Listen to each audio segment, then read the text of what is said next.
Welcome back, nerds and geeks across the world, to another episode of the Nerd Byword podcast. We're excited you decided to join us again for this trip through the nerd multiverse. This week, we will continue our attempt to fix Star Wars with an up-close look at Star Wars The Force Awakens. But first, it's time for, you guessed it,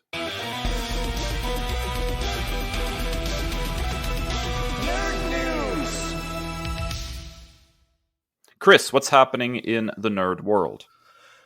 Well, Netflix just finished up their 5-day virtual event, Geeked Week, in which they released trailers for upcoming shows, dropped bite-sized morsels for future projects, and made earth-shattering announcements for all new shows. Jacob Siegel at BGR has a great and extensive list of the details that are revealed during this event, but here are a few of the highlights. The first official teaser for Masters of the Universe Revelation was revealed. Aw, yeah. Easy there, Dave. Calm down, man. A 13-second teaser for the second season of The Witcher was released, focusing particularly on an aged-up, trained-up Cirilla. In addition, Netflix will be teaming up with the series developer, CD Projekt Red, for the inaugural WitcherCon on July 9th. Easy there, Kris. Calm down, man. While the popular anime series Castlevania recently released its fourth and final season, it was revealed that there will officially be a spin-off series that takes place in France during the events of the French Revolution. Friend of the show, Zack Snyder, is developing a new animated series for Netflix titled Twilight of the Gods, focusing on Norse mythology. The series will feature an incredible voice cast, including John Noble as Odin. Fringe fans rejoice. Dave, what are you most geeked about? See what I did there? Is that even like a question? I mean, there's obviously a lot to get hyped for about, this Geeked Week. And I'm quite interested to see what Netflix does with a whole host of different things, R.L. Stein's Fear Street is getting adapted. I'm always in for anything horror, even if it's, aimed at sort of a young adult audience. And there was a first look at Sandman featuring Neil Gaiman visiting the set, which looks really dope, and Sandman is such a seminal work that seeing that adapted in any way, shape, or form is almost mind-blowing to me at this point. But you guessed it, the main attraction for me was the trailer for Masters of the Universe Revelation. The animation looks so good, the character designs feel true to form, the action looks great, and hearing Mark Hamill as Skeletor, that gave me a serious case of a nerdgasm, Kris.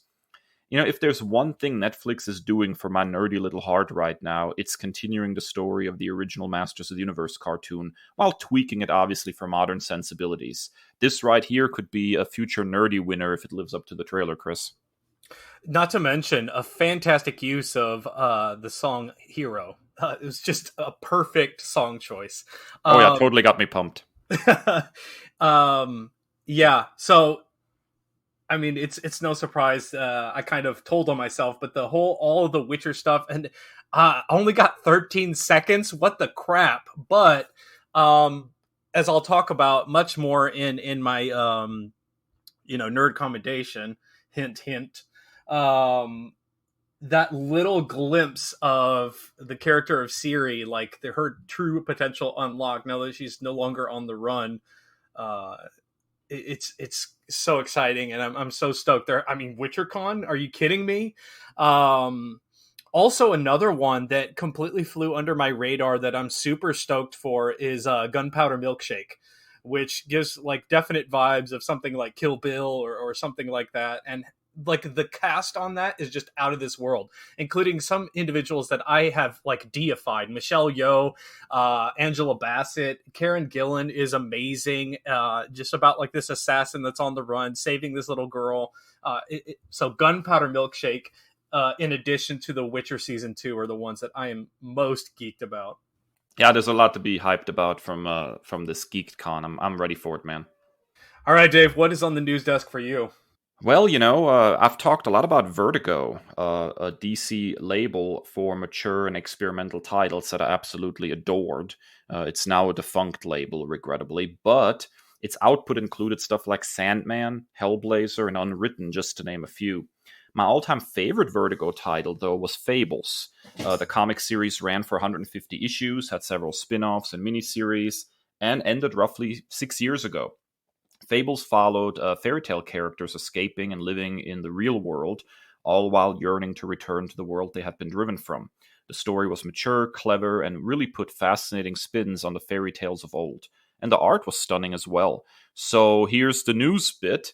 Fables is coming back. In September, DC will be releasing Batman, A Wolf in Gotham, a 6-issue miniseries that crosses Batman over with Big B Wolf, the big bad wolf of the Fable series. And then next May, a new 12-issue arc, picking up with Fables number 151, will bring the main series back in earnest under DC's new Black Label for mature readers. The project sees the return of writer Bill Willingham and artist Mark Buckingham, and in the age of never-ending ones, I think it's pretty refreshing that they decided just to resume the numbering with 151. Now, it is supposed to be a jumping-on point for new readers as well, so it should be a return to form for fans as well as a good jumping-on point. You know, I'm psyched about this. I love the entire 150-issue run of Fables. I can't wait to read how the story continues. And you know, I wished with all my nerdy little heart that these returning series that keep popping up would herald the return of the best label in comics. I mean, Vertigo, I miss you. Come back. Yeah, there seems to be a lot of similar sentiment from what I've seen. So, you know, the more I hear you talk about it, and the more like titles I see that just happen to be under Vertigo, like Sandman and you know, Why the Last Man, another show that I'm super geeked for that is coming very, very soon. It really seems like I tend to agree with you. Yeah, it definitely needs to come back, man. Black Label is sort of like DC's substitute for Vertigo, and a lot of their mature stuff just falls now under Black Label. But I don't think Black Label has really built any kind of reputation for itself yet. So some of the stuff is okay, and some of the stuff is not all that. So Vertigo, such a great history behind it. I don't understand why you would retire a label like that, Chris. My only hope is that they can kind of recapture that magic. I know sometimes to borrow the old cliche, you can't go home again. You know, for myself, my experience when Chris Claremont came back to write on Uncanny X-Men, it just wasn't the same. You didn't capture that same spark. So here's hoping for you and other, you know, Fables fans that it's a different story this time around. Absolutely. All right, that's it for Nerd News. Stick around, folks. After a short break, we will attempt to fix Star Wars The Force Awakens. Don't go anywhere, seriously. Stay.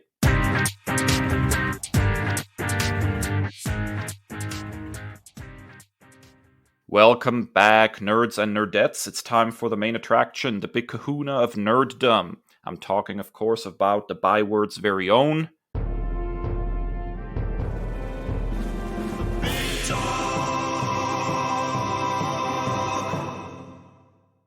After a 3-episode stint trying to fix the Star Wars prequels last year, we are returning once again to the galaxy far, far away. This time, we will attempt to fix the sequel trilogy, consisting of The Force Awakens, The Last Jedi, and The Rise of Skywalker. Part of me fears that this may be a bigger challenge even than the prequels. Chris, what do you think? I think we have, for the first time, one of the first times, at least on the show's history, we have very differing opinions on at least the second movie in this trilogy. So I'll be interested to see our discussion on the next one. Not to put the cart before the horse, but I didn't have a lot of overarching issues for The Force Awakens, but oh man, to whatever deity we want to invoke the name of, we're going to need all the pantheons of gods for the final film in this trilogy. I will totally echo that sentiment. What a mess that one was. How in the world do you even fix that? I don't think we have enough band-aids for that one. This is why we're sparsing it out with episodes in between, so we can regain our stamina, our forces, in order to tackle that. That's probably the best way to put it. All right, so today we'll be tackling the first movie in the sequel trilogy, Star Wars The Force Awakens. Chris and I each have selected 3 big fixes we think would improve the movie, and we will take turns discussing those. When we are finished, we'll hit you with a lightning round of smaller changes we think would have further improved the movie. Chris, let's begin. What's your first fix for Star Wars The Force Awakens? I think this is probably the biggest overarching criticism of the film. It's literally A New Hope all over again. Like, it's not even like a slight thing. It's really heavy-handed. I mean, you have stop me if you've heard this before. You have a droid carrying all important information which could save the universe, so to speak. You have a loner that is, living on a desert planet. You have a shot to only one sun this time, but this sunset shot. You have a roguishly handsome pilot with a leather jacket. You have a planet destroying super weapon. Now, granted, it's on a much bigger scale because you have to do something different, but I just felt like there's so many plot points that are like directly copied and pasted, and you just up the font size, if you will, on this. So I think that's its biggest hindrance, and maybe it's because after the reception of the prequels, they were like, no, we can do this. Maybe it was Abrams saying, I can do this, guys, don't worry.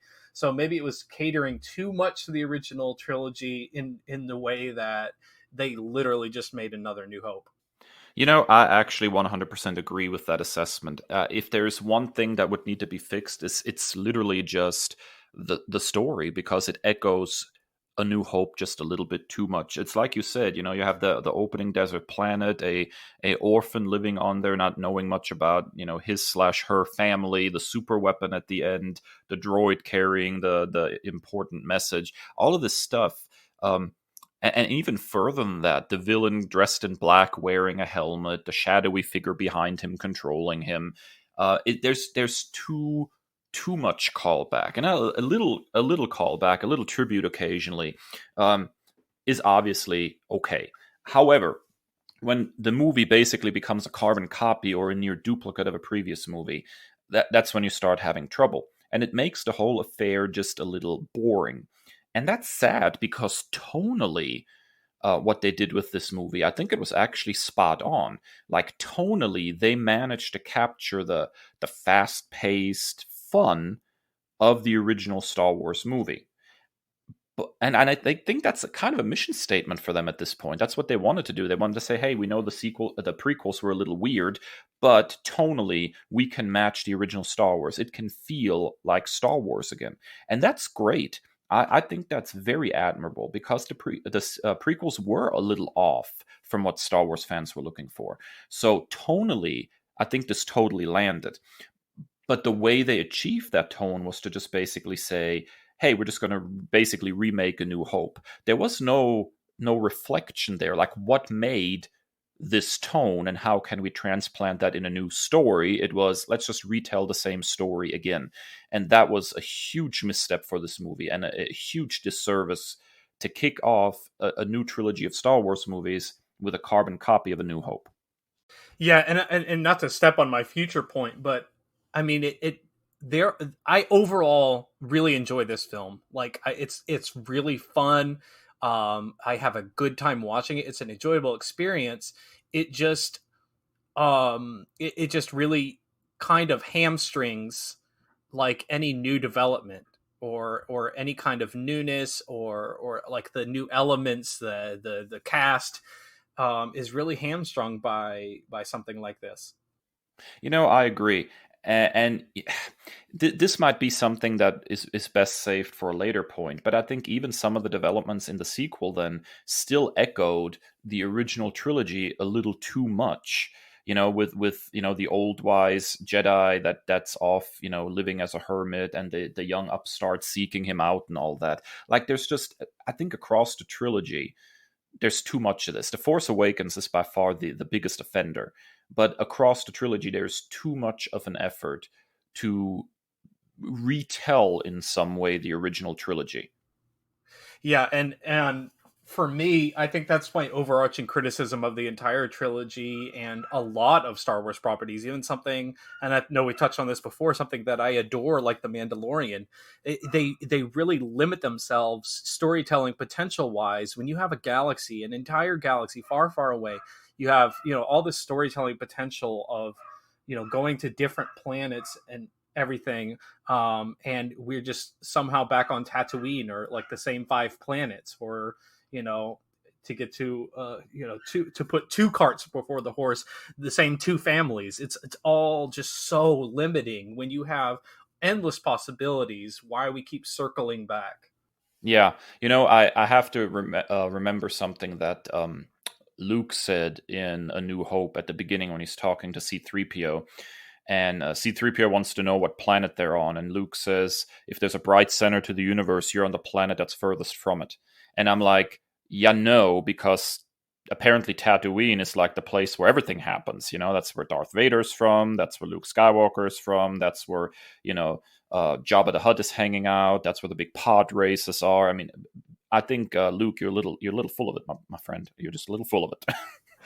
Yeah. Dave, what is your first fix of The Force Awakens? That's a lot of F's. I love alliteration, but come on. Yeah, so here's the thing, Kris. I think the title implies something that we never quite got out of this movie. The Force Awakens promises something to me, and that is that there is some kind of big paradigm shifting awakening of the Force, not a sole individual on a desert planet starting to get some kind of sense of the Force. When you're talking about the Force awakening rather than like Rey's awakening, I pictured in the initial announcement of the title and that first little teaser trailer, what I really pictured is something where evil is like running rampant, and suddenly all these individuals across the galaxy start becoming incredibly powerful in the Force, like the light side of the Force is like powering up a Jedi army or something, like a real awakening where you have multiple new characters who all are trying to seek out training, try to become one with the Force. You have the potential for some of those people as the Force awakens to become light Jedis. You have some that become dark Sith. There are people that are good, there are people that are bad. There's just this explosion in Force sensitivity. And then you have a very different kind of story. Immediately, it's not a retread of A New Hope, because you have a cast of characters, a larger cast of characters, all seeking connection with the Force and learning how to use it. And some fall under, influence of good, and some fall under influence of evil. And it sets up a whole different kind of movie dynamic. So when I finally sat down in the theaters then and I watched it, and it was literally just orphan on desert planet starts getting force training, it kind of just blew my mind that this is just A New Hope all over again. What I really wanted was something at a much larger scale. You said the Force awakens, not Rey awakens. What do you think, Kris?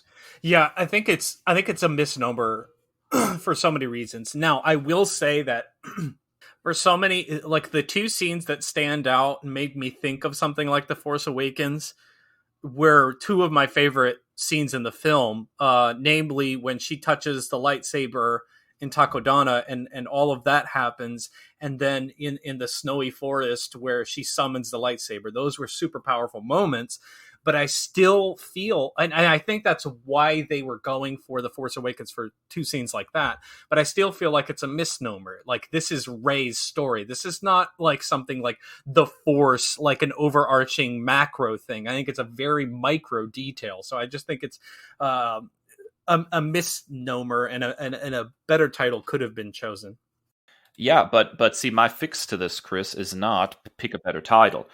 My fix to this is fulfill the promise that the title actually makes. You wrote the check, now cash it.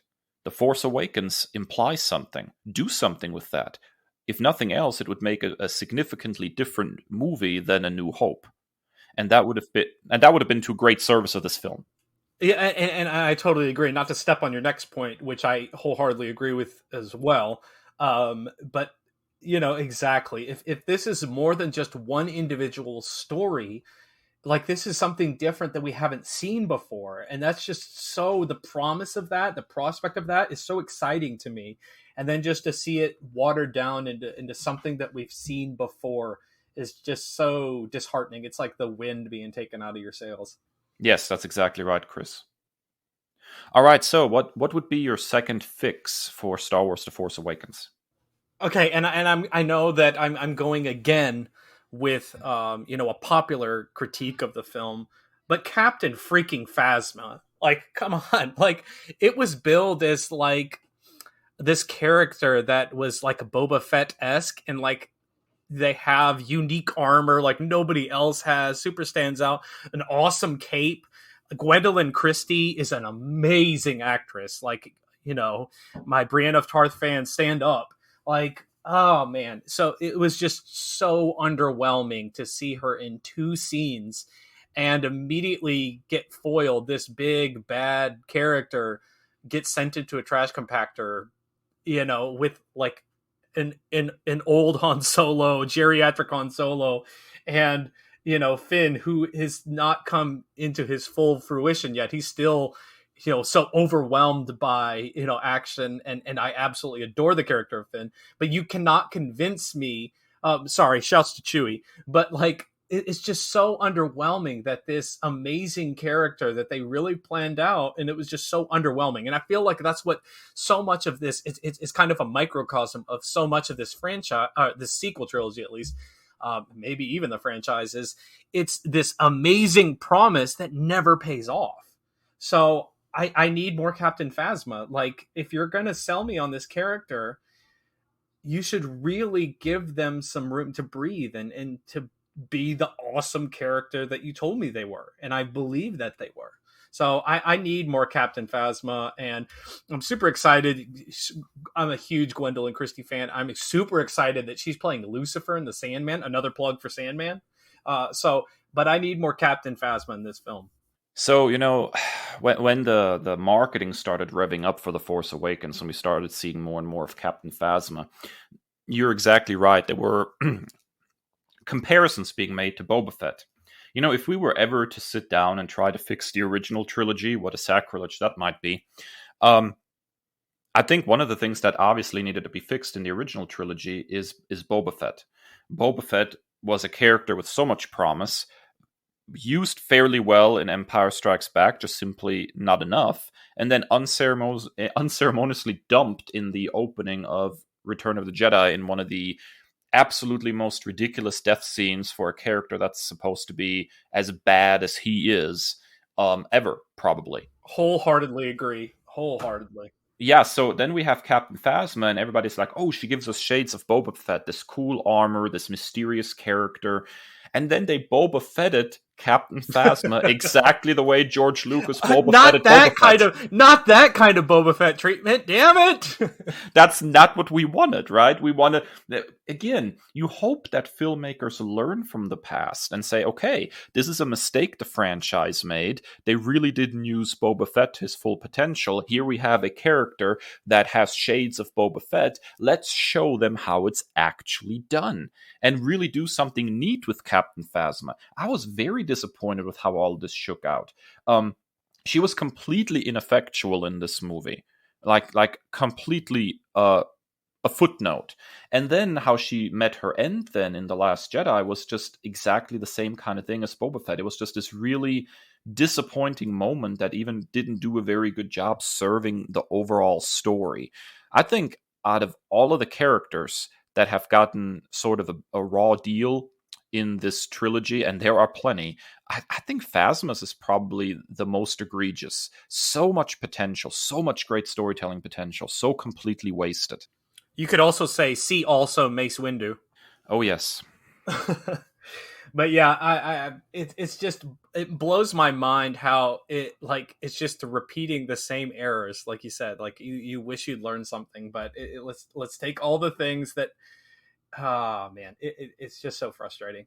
And look, I think one of the things we need to talk about at this point, where we're talking about, characters being wasted, is the history of Star Wars as an expanded universe. Because one of the things you note is that the original Star Wars movies were made, and then for many years there was basically nothing. There were no movies, there were no TV shows, there was nothing. And Star Wars lived essentially in this expanded universe of books. And one of the things that the authors of those books did, besides trying to further the story and move it beyond Return of the Jedi, is they picked out little things in the original trilogy, background characters and stuff and expanded on those and created some really interesting books and short stories and all of that. And one of the things that I noticed about the sequel trilogy, and The Force Awakens is definitely a great example of this, is that they were basically trying to artificially create the same situation, where they would introduce fascinating, interesting background stuff, but never really use it in the movies. And then have, a couple of months later, a book comes out that's called Phasma. And here's the novelization that gives you the background of these characters. And what happens then is that the movie begins to feel not like a coherent story. It begins to feel like an extended advertisement for all this other extraneous media that you have to get the rest of the story. And that, I think, the prequel trilogy did some of that by, filling in the gaps between the movies. But I think the sequel trilogy is the first time that Star Wars literally was trying to use expanded media to fill in the blanks within the movies themselves. And at that point, the movies are not coherent, and you really lose something in the movie-going experience. Yeah, for sure. And it's just such a disservice, and it's just such a source of frustration when, and for completionist nerds like you and I are, we're going to read those, but like to the Gen Pop, if you will, like there's so much loss. They're not going to seek out things like that. So it's just you're kind of shooting yourself in the foot. Exactly. I should not have to go and buy 5 different novels just to get a full picture of what The Force Awakens is all about. All right, Dave, what is your second fix for The Force Awakens? I think this one you and I are going to very strongly agree on. It's probably one of the number one criticisms of the sequel trilogy in general, but I really think it begins here with The Force Awakens, and that is the mistreatment of the character of Finn. I think Finn was the thing about the initial marketing that fascinated me the most. The idea of a stormtrooper who basically defects and changes sides is an absolutely fascinating setup. And yet, they never really did much with that setup. And to me, the best way to create a real long-term 3-movie fascinating arc for Finn is to make him Force sensitive. What could be a more interesting arc than a stormtrooper defecting and then getting Jedi training and becoming a Jedi? That actually fixes a lot of stuff about my first point as well. I mean, if you're having more than one person that we're focusing on that are both Force sensitive, then already it feels more like an awakening of the Force and not just an awakening of the Rey. So Finn spends a lot of time in this movie and even in the marketing and on posters and everything waving around a lightsaber. At one point, he's trying to take on Kylo Ren with a lightsaber. He fights, another stormtrooper with a lightsaber. Like, it's like something is being hinted at here. And although the focus of the Force powers and all that is very, very clearly on Rey in this first movie, it felt like there was at least a seed of development that, hey, Finn is going to be on this same voyage with Rey. They're both going to seek out training. They're both going to become Jedi. And in fact, maybe very different Jedi. One of the things that I liked about the old expanded universe when, we got to the point where Luke Skywalker started a Jedi Academy is that some Jedi had a natural tendency towards certain skills, more than others. So some were naturals at healing, and others were more natural at fighting. And these two Jedi could have been two very different Jedi requiring different kind of training and giving Luke in the next movie a very different challenge, which is he has these two very different individuals who are both Force sensitive and who need very different kind of training. So, even like the whole thing of him defecting would be so interesting if you made it a moment where he connects with the Force, and that is what helps him overcome his conditioning. Because other than that, like if it's that easy to shake off a stormtrooper's conditioning and just say, okay, I had action one time and had to shoot some people, and now suddenly I just don't want to be here anymore. Why isn't the idea of stormtrooper defections more common in the Star Wars universe? I mean, through all of these these movies and books and television series, the idea of straight up a stormtrooper defecting is not very common. So if you make him force sensitive, it even helps explain that a little bit. So, Finn was just completely misserved in this, Kris. Yeah. and upon this viewing that I did in preparation for this episode, far and away underlined and wrote in Sharpie that Finn is my favorite aspect of this film. I got strong Peter Parker vibes in his first year as Spider-Man. Ultimate, if you will. Like, he is completely over his skis in this movie, but he is just trying to do the next right thing. He just charges headlong into battle, knowing that he is completely terrified of violence and action and fighting, but he does it because he's made fast friends, and the immediate connection that he felt with Rey, there's something there, and that's another cart before the horse. Criticism that I have is I think it is completely clear that Finn and Rey, and it is wholeheartedly behind Daisy Ridley and John Boyega's chemistry on screen, and that is so underserved in this that I want better for Finn. Finn deserves better. He is such an admirable character in that he is so overwhelmed by the grand scale of this. He lies or misleads the entire resistance about his position as a stormtrooper, when in reality he worked in sanitation. But he did so just because he wanted to save Rey. And he's like, we'll figure out the rest when we're there. Tell me that doesn't sound like a Peter Parker storyline. Yeah, it sounds very much like that. I totally agree with that. And he is by far the most intriguing character in this because he has the makings of probably the most interesting arc. A lot of what's going on with Rey in this movie feels a little bit like going through the motions, like duplicating Luke Skywalker's initial journey. But Finn feels fresh, raw, and fascinating. There's a reason why so many people thought she was a Skywalker for so long. Yeah, because it's basically an exact duplicate of Skywalker's journey. But again, by throwing Finn into the mix as another maybe different kind of Jedi, we have a very, very different arc. And that also means that at the end of this one, he doesn't, get left behind. He goes with Rey to find Luke Skywalker.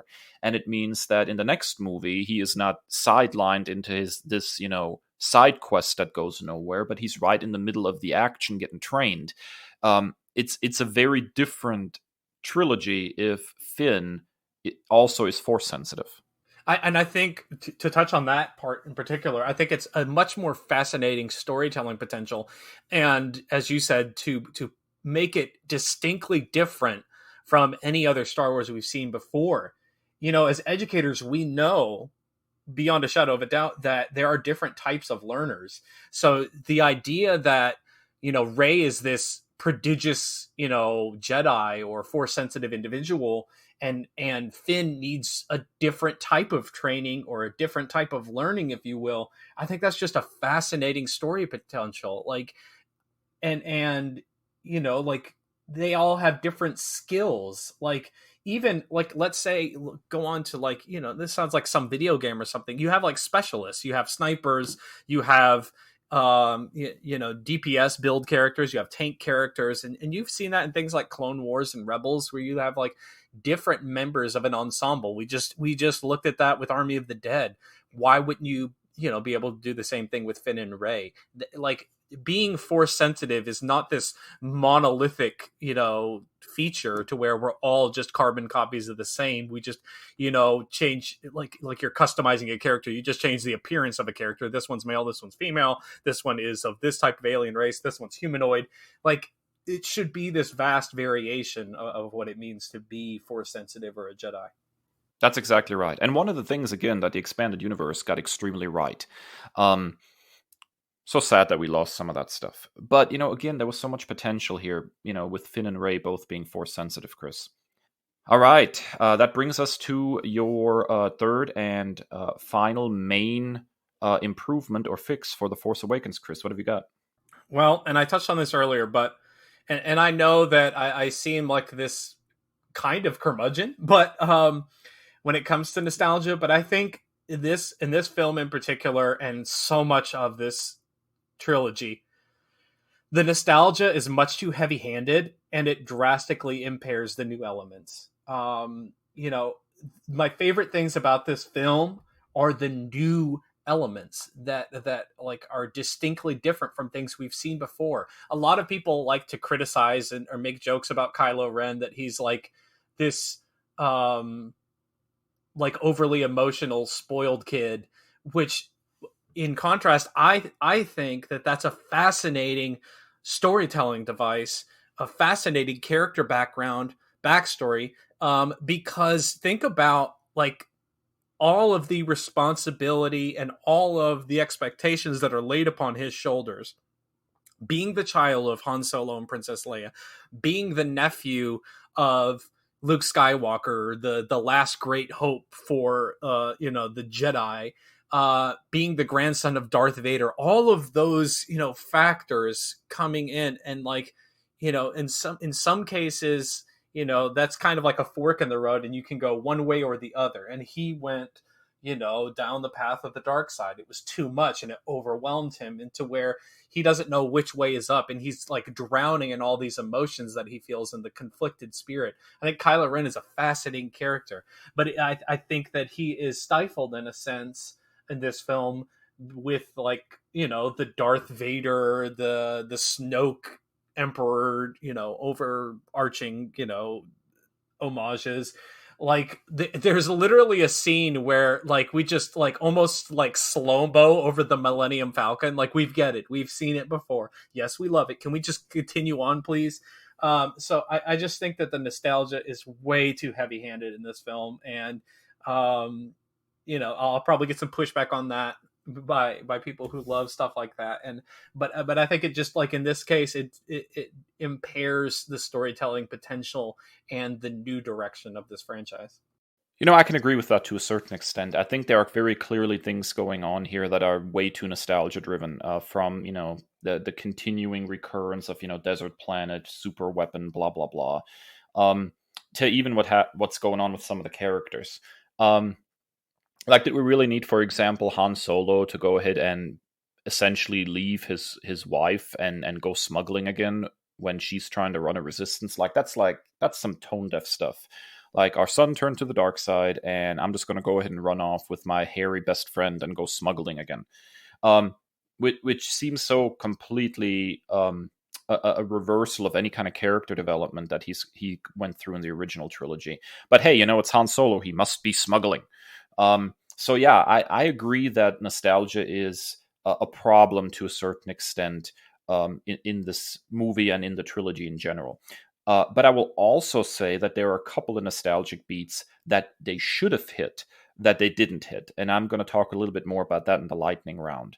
But there is too much nostalgia here, and it's the wrong kind of nostalgia. There are things you can do within a brand new story that still, pay homage to a certain extent to the past while still moving forward and treading new ground. But this is just a retread in a lot of ways. And I'm a huge, massive fan of Harrison Ford. Like I idolize him, but like and I think one of the limitations and one of the things that made me uncomfortable is, like you said, putting him back in the role of a smuggler, having this, like, what is he, like 73 now?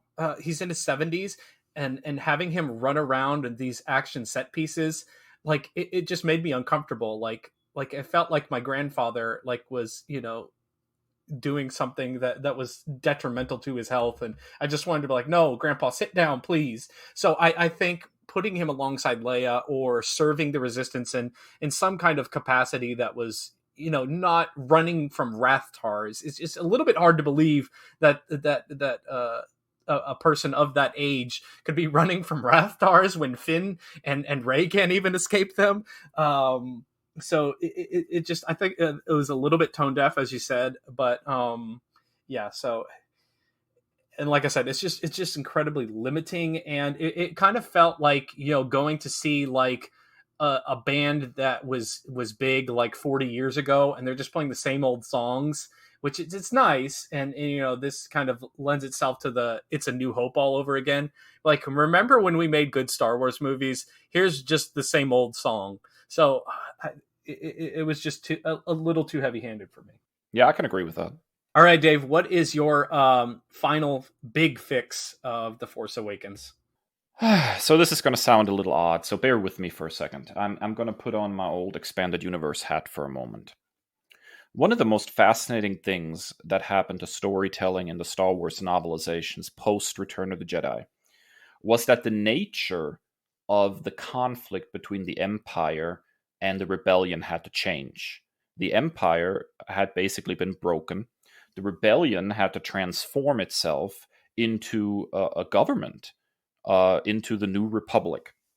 And the Empire basically became what the Rebellion was before that, an uprising, a remnant that is constantly coming, jumping out of the shadows and attacking this New Republic and trying to overthrow it. What you have in the original Star Wars trilogy is in a lot of ways sort of a examination of a World War II situation, right? You have this quasi-fascist government, and you have a rebellion against it trying to overthrow it. I get all that. But then we get to the sequel trilogy, and The Force Awakens is tying itself in knots to try to make the good guys the underdogs again. Even though, hey, there's a new republic, but we're going to go ahead and we're going to blow up the capital planet and then never mention that there's a new republic ever again, because apparently the entire republic was just focused on this one planet. And Leia has to go off and create a new rebellion, but we'll call it resistance. I mean, they're both R words, but we can call it something a little different. It feels like The Force Awakens is tying itself into a pretzel, trying to recreate the good guys are the underdogs fighting against a tyrannical government. And that creates some problems. The first of these is that it completely renders the end of the original trilogy useless.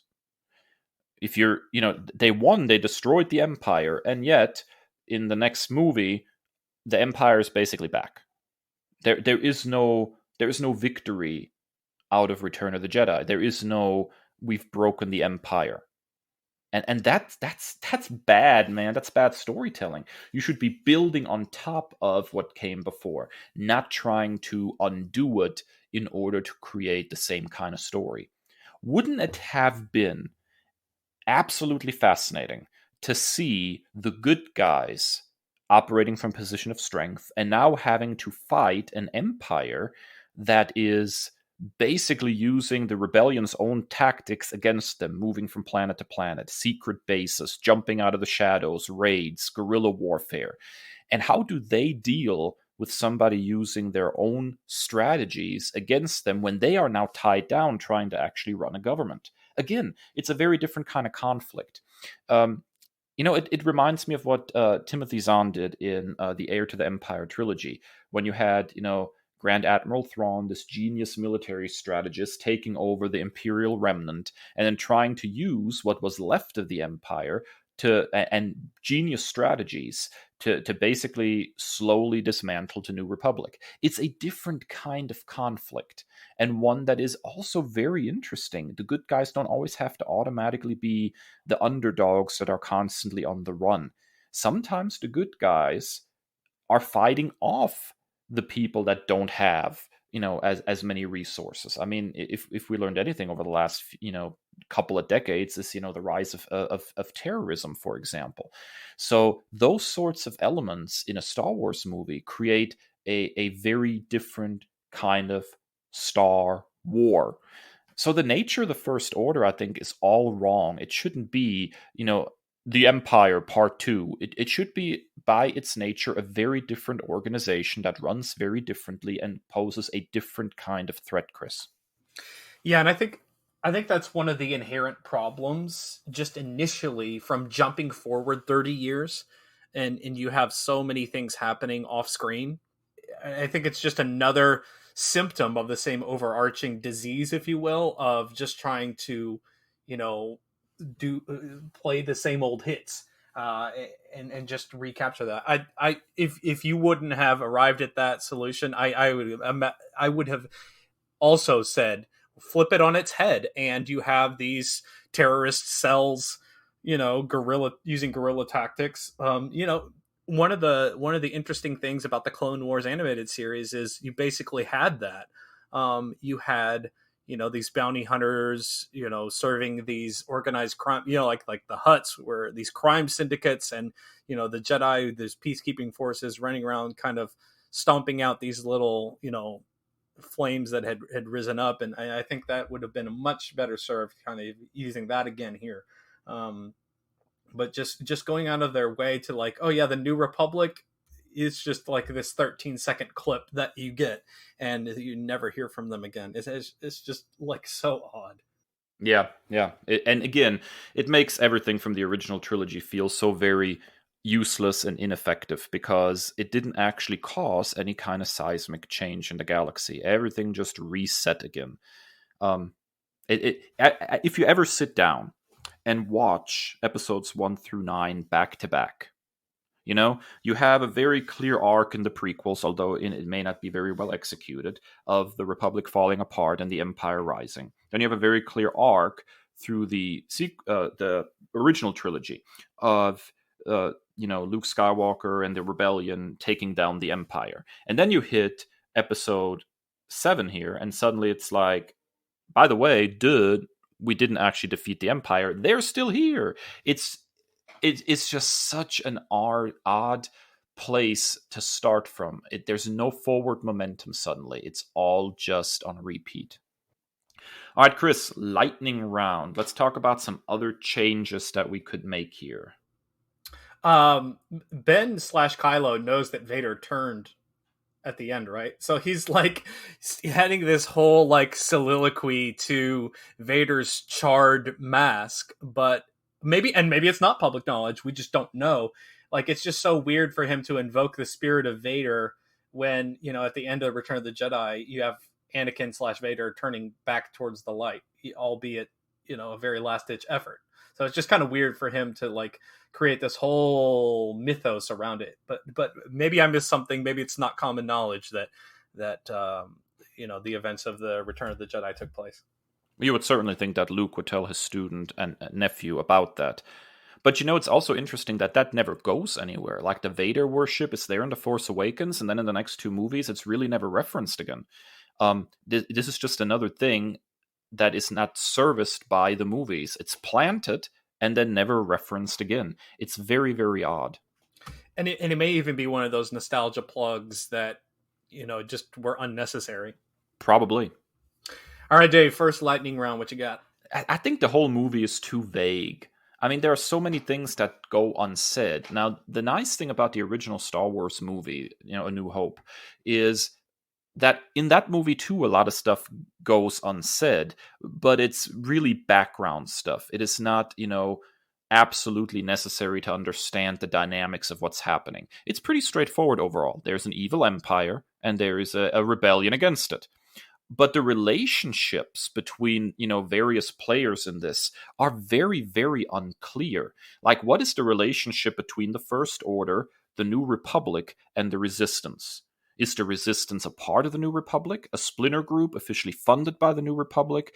What is the New Republic even like? How is the First Order even, chipping away at the New Republic? Like, the interplay between these 3 different things is completely left up in the open. And then you blow up the New Republic, and then it's just First Order and Resistance, which is just, Empire and Rebellion all over again. But the initial setup is so vague and unclear that it's even like Leia's role. Like, Leia, was she in the New Republic? Is she a member of the government? I mean, she's referred to as general, right? So is that a general in the New Republic army? Was she that? Or is she just a general of the Resistance? Is she the de facto leader of the Resistance? Or is there like some kind of group or council that is working together? Like, there is absolutely no clarity on any kind of structure or anything here. It's very, very vague, to the point where it becomes distracting, Kris. Yeah, especially like And I get what they're trying to go for. They're trying to go for like fast paced, action and whatnot, but it's just so wild and really, upon a second or third viewing, it's just like, what's going on here? Yeah, exactly. Kris, next lightning round point. Poe should not have been assumed dead for half the movie. I think it's incredibly limiting. One of your, and I'll get into this, more, but like he's heralded as one of the new big three. Nobody's going to believe that they killed him off in the first 10 minutes of the film. So come on, like there should have been an additional scene or two of him like recovering from the crash and like coming back to the resistance somehow. It was just incredibly limiting and a misuse of an incredible actor in Oscar Isaac. Yeah, my impression initially was from what I had read after The Force Awakens came out was that the initial plan was that he was not going to be somehow one of the big three. He was going to actually just die right there, and that was it. And then during the production of the movie, they basically decided to change their minds, so they wanted to keep the character around to use in the last in the last battle there. And then they really didn't have an arc for him, so they kind of just left him out of half the movie, which is again, it's poor writing, poor planning, and a disservice to an interesting character. All right, Dave, what is next up in the lightning round for you? Well, again, I think what they did with Luke Skywalker to a certain extent, that he's often hiding, playing hermit, is just like trying to echo the whole Ben Kenobi situation. And I don't think that's really the best way to go here if you want to do a story that's a little different. So to me, I think Luke should not be missing. Well, let me rephrase that. Luke should be not hiding, but he should be missing in action. It would be much more interesting if he was out there in the galaxy searching for Ben. And he doesn't know, nobody knows, that Kylo Ren is actually Ben Solo. So he is, out there running around looking for his nephew. I think that would be a better way to get him off the board for this first movie. Yeah, and I'm gonna morph my final point into this because it's pretty analogous. It's pretty in contiguous with yours. I need anything from Luke. And I think a lot of people's criticisms about The Last Jedi, what's coming up, is due to poor planning, specifically on the character of Luke. We get absolutely nothing, not even a line. He just stands there looking pissed off, at the end of the film, and then we get nothing. So, I mean, like, even if it's a scene or two, we get anything. And it's such a misuse of the character, and to the point where it's just almost like you get whiplash in The Last Jedi, because you knew nothing about it and it's just coming out of nowhere. And the thing is, J.J. Abrams has like a mad love for MacGuffin storytelling. So if he wants a MacGuffin here, if he wants something like the map to Luke Skywalker's location, instead, why is it not a message from Luke? Right, that he's like send a message and he's setting a rendezvous time in place. It's like, if you want to connect with me and get an update on my search for Ben, you need to meet me at this time on this planet. And so then you have a ticking clock too in the movie, right? You need to get this message to where it's supposed to be, and you need to decode it so you can actually connect with Luke before he leaves again. And that would be much more interesting than Luke is hiding somewhere on an island and is brooding for 30 years or something. It's just, it doesn't work for me. Quick question though, I will ask you this: don't you think that they would be able to tell that was that Kylo was Ben based on the Force sensitivity? In similar that Vader knew that Luke was his child just based on the whatever the Force. Whatever the Ancestry.com quick scan that the Force enables. Wouldn't it be also interesting if they would have Magnetoed that situation and there's a reason for Kylo to wear a helmet? Yeah, and that would, that would have been fascinating. That would have been great. So it blocks off. It gives him a reason. He doesn't have he doesn't have a scar or anything yet. So like, what is the point of the freaking helmet? Yeah, I mean, it's not just a tribute to Vader. It could be like made out of a special metal that like blocks the Force. They did this thing again in the expanded universe where they actually had an animal that naturally creates a bubble of like negative space in the Force because it's like a defense against predators that literally can hunt using the Force. And so piggybacking off of something like that, having a material that literally can like block the Force, and he has that. sort of on his head to block people from realizing who he is. Why not? And then we have, if we're wanting to echo, stuff from the original trilogy, having a big reveal is always fun in any kind of movie. And figuring out towards the end, oh my God, this Kylo Ren dude is Ben Solo. That would be a great big moment for this movie. And I think that I think they would have to do it in a way that wasn't an exact carbon copy of The Empire Strikes Back. But think about Absolutely how much like weight that carried to that film. Think back to when that happened. That was before I was born. But like this wasn't like the age of social media where like it was just common knowledge that he was Luke's father, and like just the shock value. So we would probably only get a couple of minutes in the age of social media before people were spoiling it. But I think it would be a really cool thing. Yeah, totally. All right, Kris, your next lightning round point.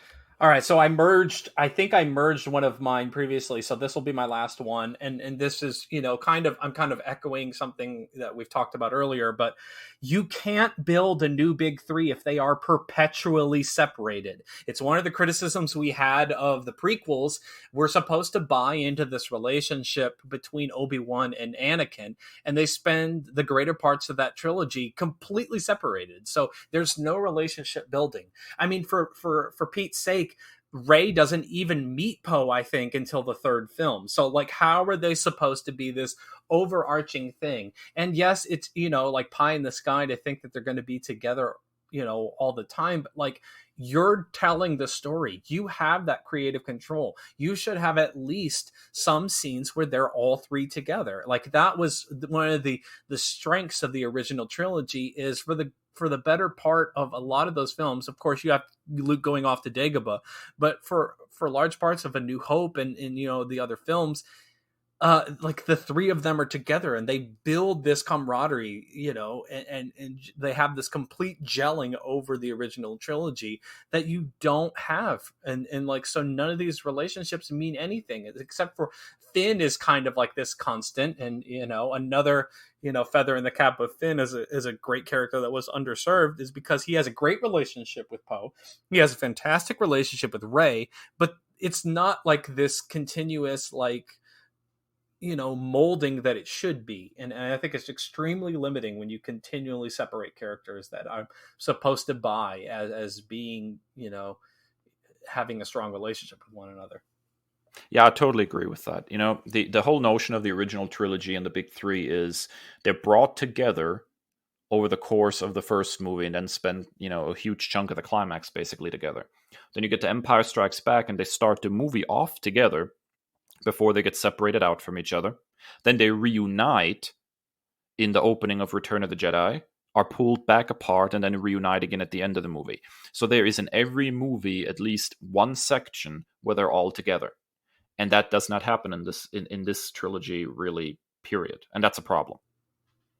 All right, Dave, I think this is our final fix, but your last lightning round point. So, what they decided to do structurally with the original big three in these movies was odd to me. And that is, the first movie is going to be Han Solo's, the second movie is going to be Luke Skywalker's, and the third movie is going to belong to Leia. Which created a situation where the original big three never share the screen a single time. And so when we're talking about that these movies are too nostalgia heavy, that they reference the past too much, this is the one nostalgia thing that I can't believe they didn't pull the trigger on. This is the one that they should have done. This should have happened.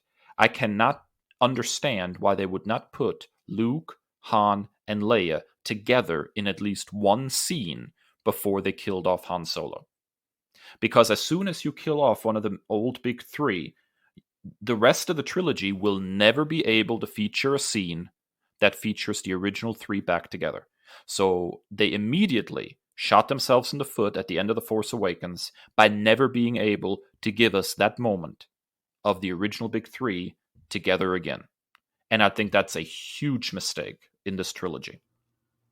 Yeah, and I will say that I don't enjoy it, but I think that the death of Han Solo is incredibly emotionally impactful, and it is is a good scene storytelling wise, development wise for Kylo Ren. So I appreciate the vehicle that is for his character development, and really that final nail in the coffin, if you will, towards his turn to the dark side. But I feel like that could have been placed somewhere else.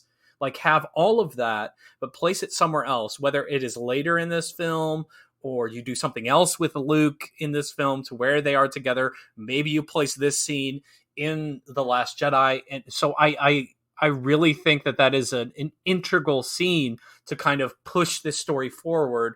But I definitely see, and you know, and maybe it is, you know, I do enjoy the scene like in The Last Jedi, to kind of get ahead of myself, but like where he's like, Han is gone, and like, so not everything works out, you know, ideally the way you would want it to. And that, you know, makes sense when you're, you know, kind of on the run. It makes sense when you're dealing with dangerous missions and things like that. But it would have been nice, at least after 30 years of pushing the story forward, to have something. So I agree with you there. And while I think that the Han Solo death scene is integral for the moving forward of this particular storyline, I felt like you could transplant that somewhere else to where you still get that moment. Okay, I just did. So why don't we do this? They decode the message from Luke. They go and meet him. And why would you just send Rey? Right? I mean, Leia and Han have not seen him in a long time. So you get to the point where everything looks good. Han, Leia, and Rey and Chewbacca all jump on the Millennium Falcon to go meet Luke. We have a short reunion, and then suddenly the First Order shows up. Kylo Ren shows up, makes short work of Han Solo, and everybody else has to flee. Boom. And you have a great cliffhanger ending that is more than what is Luke going to say after he gets his lightsaber. I think that's a much better ending to the film. I think that the ending to this film is just plain silly. Yeah, I can agree with that. And is she really going to be standing out there holding that lightsaber for that long? Okay, here's another lightning round fix. The whole end, the last scene, it's beautiful. And that is one of the things that I will say about this sequel trilogy. It's bleeping gorgeous, but it's just absolutely silly that we get this huge panoramic shot, while gorgeous, that she's just holding this out for like a minute and a half of screen time. So yeah, I think that's a much more effective way to end.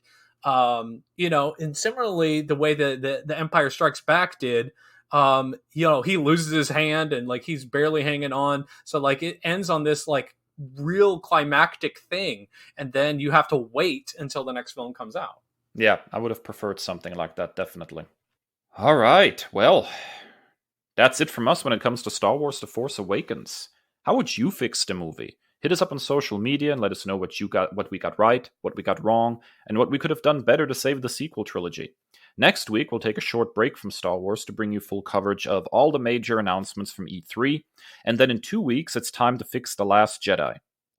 But first, after a short break, we'll bring you some nerd commendations. Stick around.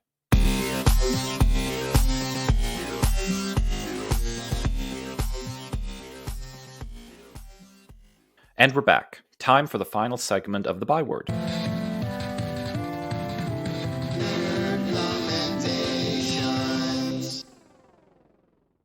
That's right. Time for us to recommend some nerdy media to you, our beloved audience. Kris, what's good this week? So I know that I'm pretty late to the party, but the world of The Witcher has completely captivated me of late. I recently purchased The Witcher 3, The Wild Hunt Game of the Year Edition for under $10 on the Microsoft Digital Store, and it is quite possibly the most bang for buck video game investment that I've ever made.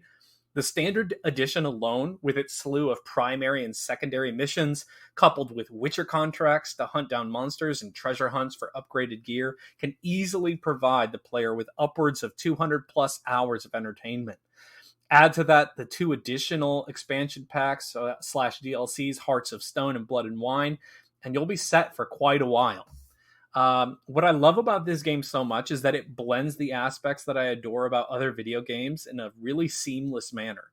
This game was released initially in 2015, and it is undeniable the influence that The Wild Hunt has had on the quasi-rebooted Assassin's Creed franchise, a series of games that I have professed my love for on this show to the nth degree.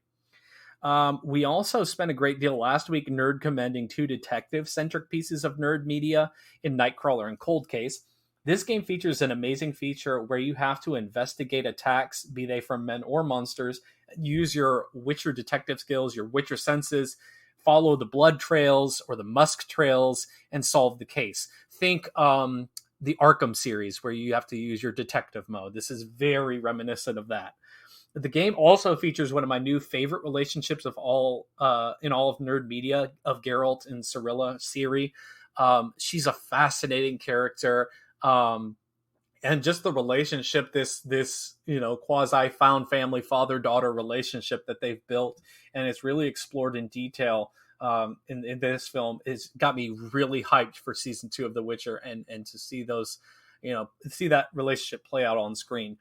The game is naturally infused with distinct horror vibes, thanks Nerd Nightmare, which blend beautifully with the world of fantasy, and it's a really unique mashup of European mythology. You have the Skellige, which are kind of analogous to like Norse, and then like even into the mythos of all this. It's just really kind of like a hodgepodge of European culture throughout the years. So it's really, really cool. So The Witcher 3, The Wild Hunt, Game of the Year edition. You can find that on whatever your platform is on the digital store. I highly recommend it. I finished the main storyline. I finished the first expansion pack, onto the second one, going around and doing some Witcher contracts and using my detective skills. But definitely check this one out. And it's great prep as we wait for season 2 of The Witcher.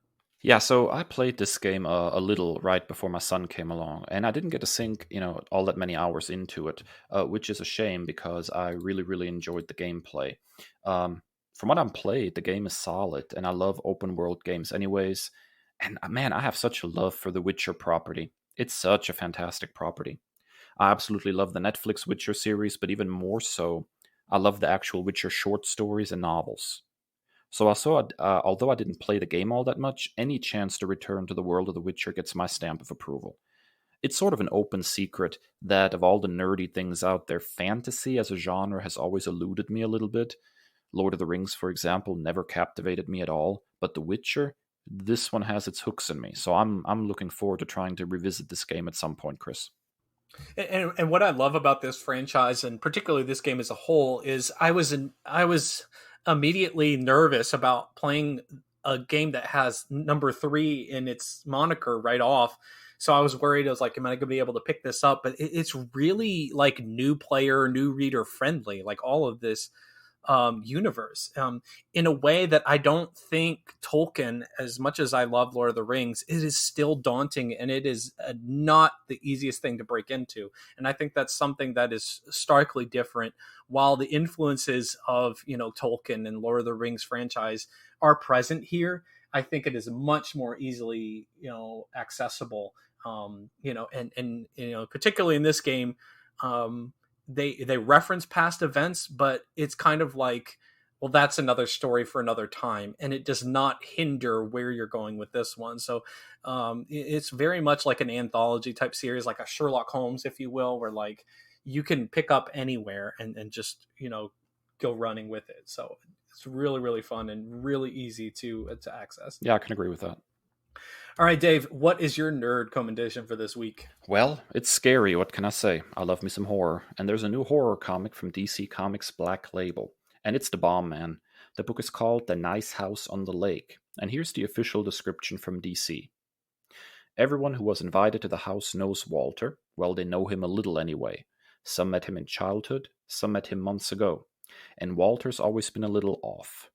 But after the hardest year of their lives, nobody was going to turn down Walter's invitation to an astonishingly beautiful house in the woods overlooking an enormous sylvan lake. It's beautiful, it's opulent, it's private. So a week of putting up with Walter's weird little schemes and nicknames in exchange for the vacation of a lifetime? Why not? Well, as it turns out, the world is ending, and Walter has selected this small group to survive the end of the world in the nice house on the lake. How will they cope? How will they interact with each other? And who or what exactly is Walter? I've been raving about James Tynion's Something is Killing the Children over at Boom Studios for weeks now. And seeing him churn out another horror comic is an absolute thrill. The book builds a wonderful sense of dread while setting up an interesting, dynamic group of characters, as well as, the enigmatic Walter. The art by his partner from Detective Comics, Alvaro Martinez Bueno, is absolutely pitch perfect for the story. There's something raw about the art that really works. It reminds me a little bit of art that you would have found in Vertigo books during the label's golden age. In short, one issue in, and I'm already hooked. This is shaping up to be another special horror book from Tynion. Highly recommended for all fans of horror and, of course, fans of Boom Studios' Something is Killing the Children. Man, I'm telling you what, James Tynion is one of those game changers right now in the world of comics. He is firing on all cylinders based on everything that I've heard. So this is something I need to check out. Something is Killing the Children is still on my to-read list as well. And the art, at first glance, it looks like a horror tinged Russell Dauterman, who I absolutely adore from his works on the X books and Thor. So I'm definitely gonna have to check this bad baby out. Oh yeah, highly recommended, Chris. Well, that's it for another episode of the Nerd Byword podcast. Thanks again for joining us on this crazy journey through the nerd multiverse. If you enjoyed the episode, please give us a rating and a review on your favorite podcast platform, and subscribe to our pod. We pledge to bring you nerdy goodness every single week. You can find the Byword wherever podcasts can be found, including Apple Podcasts, Spotify, TuneIn Radio, Audible, and of course our very own website, nerdbyword.com. Also, hang out with us on social media. You can find us on Instagram and Twitter at NerdByword, individually at ThatNerdDave and at ThatNerdChris. And as always, stay well and stay nerdy. The Nerd Byword is written and produced by Kris and Dave, two nerds with a love of all things pop culture. The podcast features music by Al Jimenez with additional drops composed by Joe Biondi. Our show art is by Ashery Design. Find us at nerdbyword.com and wherever podcasts are available.